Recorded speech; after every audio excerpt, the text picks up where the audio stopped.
Yeah. So for anyone who's just joining us, we have Luke and Ben from Luke's Lobster. So if anyone has questions about Maine, their various restaurants, owning a food truck, Ben knows a lot about beer, feel free to ask away. And nice mustache. Really digging it. Thank you. I grew it just like 2 seconds ago.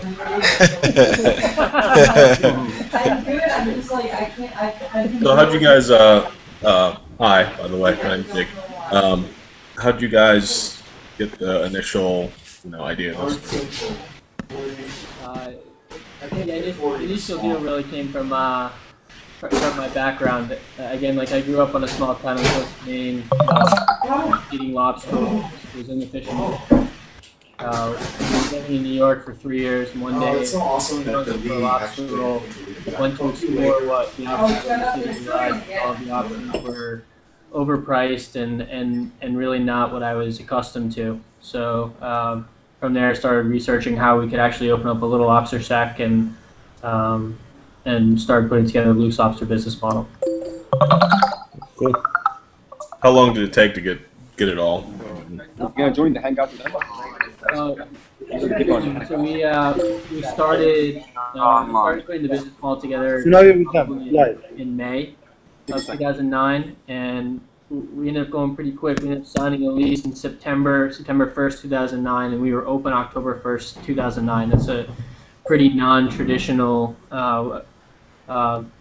lead time. I mean, we turned the space very, very quickly, and even nowadays it takes us 3 to 4 months to properly open one of these restaurants. Nice. Yeah, that's real quick. Cool.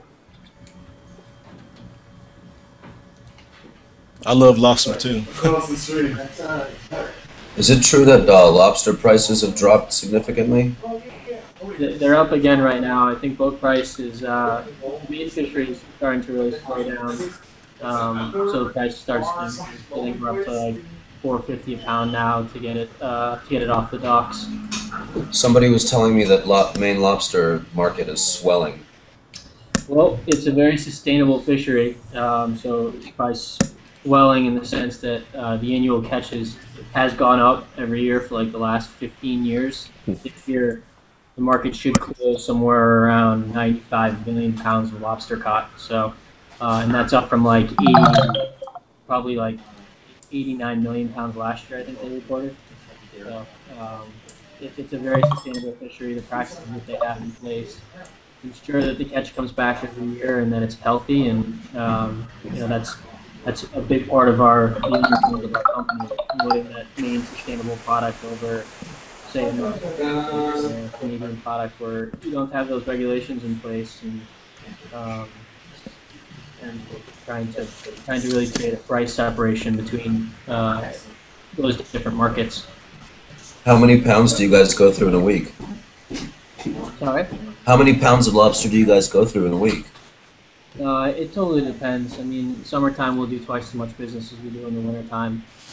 But it's not unordinary for one of the shops to sell 500 or 600 rolls on a really busy weekend day and on a beautiful summer day. Awesome, thank you. So, with lobster prices and the fact that they vary, how do you keep your price consistent at each of the stores? Yeah, so our price does fluctuate throughout the year, but not a great amount. Having a relationship with my father's seafood business and coming up with an agreed price where we commit to a certain volume at a certain price enables us to hedge our price, hedge our liability, allows them to do the same thing. And the truth is, they're a 35-year-old business that's much larger than we are, so they can work with us to help smooth that road for us. Hey, you guys, have y'all heard about not you probably heard, but have you ever like served or caught that famous blue lobster I've been seeing like on the news like a year ago or so? No, I don't think we have. I mean, I'm not sure exactly where they're turning up blue lobsters. I mean, I've seen them before, and I've seen a lot of pictures of them, but in general, I think they're pretty rare, and I doubt that they've ever come through one of our restaurants. And there's blue lobsters and there's yellow lobsters as well. Back in 2007, when the market was full and the world was a different place, some guy up in northern Maine caught an entirely yellow lobster. And he ended up selling it to somebody for $1 million. Wow. Which is totally crazy. I don't think that would happen these days. But we also, back when I was like 10 years old, I was working on the docks, and back then my father had a dock where primarily what they did was just buy live lobsters and find retail markets for them. They weren't in the processing business, but we bought a lobster one day that was half male and half female. That was kind of strange to see. We gave that to the Boston Aquarium, and they killed it 2 weeks later. Wow. They killed it? Why? Well, not on purpose, but Yeah. it didn't make the transition. It was confused. Poor lobster. Identity crisis. It didn't know it wanted to cook or make with each other, with itself, I guess. Its taste playing with yourself to a whole new level, huh?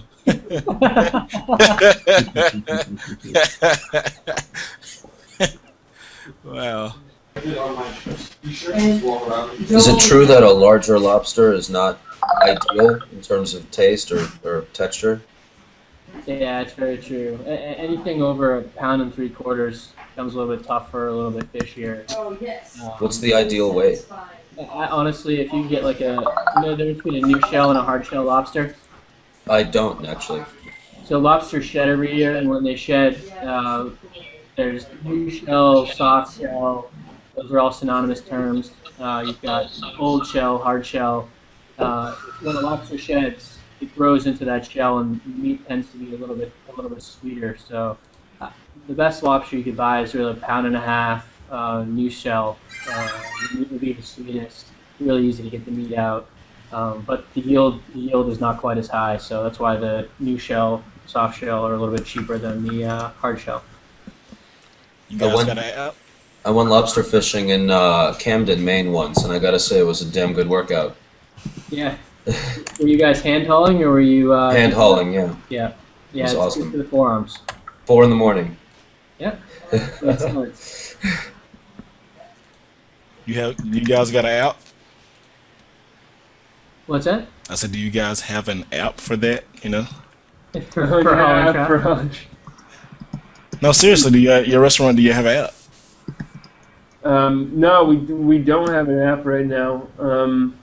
We have a pretty limited amount of things that we offer in terms of services. So the app, I mean, I don't know. Maybe someday we'd be big enough to have an app for something, but at the moment, just a website and a lot of social media. That's cool. I can't wait to. I would love to visit. So y'all in the New York area, you're saying? I'm trying to look at this right now. Yeah, if you go to lukeslobster.com, you'll see we have a few in New York City and one in D.C. Okay, then, because I'm coming to New York soon, so I definitely. It says on here, I'm looking at your website, it says Dallas. It says, oh, that's, okay, I see that. It says proper location. My bad, I'm sorry. Are you going to try to expand in the South? It's definitely possible. We don't have specific plans for where we're going to go next, but you know, we're really all about getting Maine seafood and Maine products in front of people that don't get to have them every day. So it's you know, nothing's off the table. It looks real nice. I can't wait to go. Thanks. I just got to sell for Red Lobster. Damn. All right, guys, I got to get back to meatballs. It was a pleasure meeting you. Thanks for bringing Maine closer to New York. Nice Yeah, to see you hopefully too. hopefully meet you someday. Yes, absolutely. I hope so. Amanda, goodbye. I love.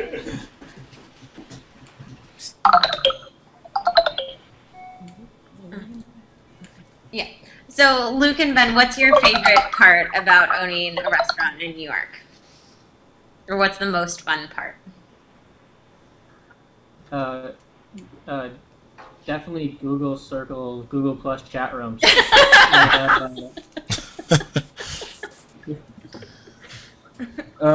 In all seriousness, I think I think the best part of it is working with the rest of the team, and it's just the more places we have, the more really talented and great people we get to bring on, and it's really been a pleasure getting to know everyone that we work with and being inspired by everything they do, how much they care about the company, and how passionate they are both about the work they do with us and what they do on their own on the side too, getting to know these people. And I would extend that also to our regular customers who we get to know. It's one of the most social businesses you can be in, and it's really just been a privilege to meet so many awesome people. And what's a requirement for people that work there? The restaurant business, I mean, for anyone else in the circle that's in the restaurant business, you understand that there's no task that's too big or too small. So being willing to pick up the phone or to handle a task at all times of the day and do things that you wouldn't ordinarily do in a traditional business is partly what can make you successful in the restaurant business. Do you guys do anything centralized, or is it all individual at the trucks?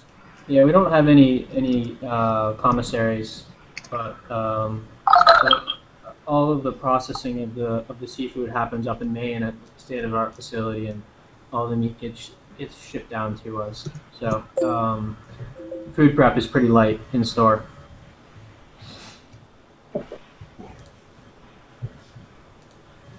So we're about to kind of close out the chat, but if anyone else has questions, definitely ask.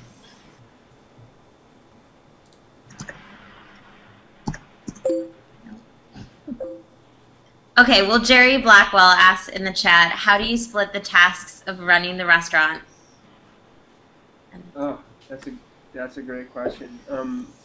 We both, and everyone in the team sort of has their core skills and things that we each contribute the most to. I do a lot more on the marketing side and on the permitting side.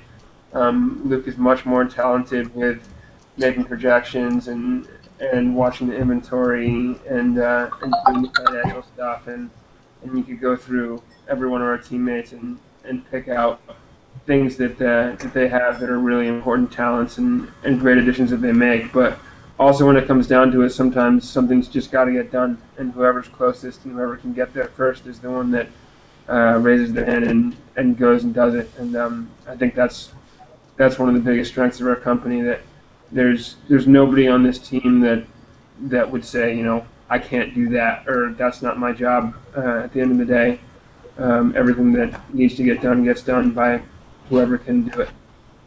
And I mean, we're a new small business, and small business is very raw. And when it started, it was really Ben and I, and Ben found his first 5 or 6 people to help join and run the company, and since then we've got close to 100 people now, and nearly 20 of them are salaried. So as the business has grown and we've understood what the requirements are to grow the business and service it as it is, you start to figure out ways to delegate responsibilities and segment the responsibilities. But certainly, to Ben's point, sometimes it's a bit of a free-for-all as far as where tasks get assigned, and it just falls under a bucket of who has availability to get it done. Well, Luke and Ben, thank you so much for joining us for the Hangout, and everyone else, we really appreciate you submitting questions, and tune in next week. And we'll be back, and thanks once again. Thanks, everybody. All right, guys. Nice to meet you. Bye. Thank you very much. See ya. Come back next week.